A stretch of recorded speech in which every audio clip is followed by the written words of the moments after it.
जो कहा जा रहा है, वल अस्गरु अज़वन,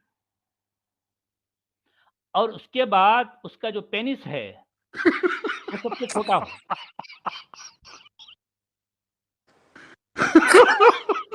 आप समझ रहे हैं? अब उसको कैसे नापेंगे भई? और वो किस हालत में नापा जाए ये भी बयान नहीं किया गया। क्या जी, कहा अब सर जी, सचवाला जी? और उसका सबसे अब सबसे छोटा उसका जो है उसका उसका ये सच वाला मुझे तो यकीन नहीं आ रहा है यार, ये इतने पागल लोग हैं मुसलमान। और उसका वो टुकड़ा जो छोटा हो, कौन सा टुकड़ा? और उसका वो अरे सबसे छोटा हो।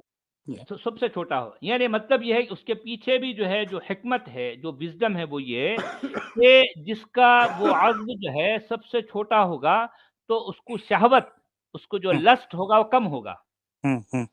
उसके पीछे ये है, ये विज़डम ये रखा गया।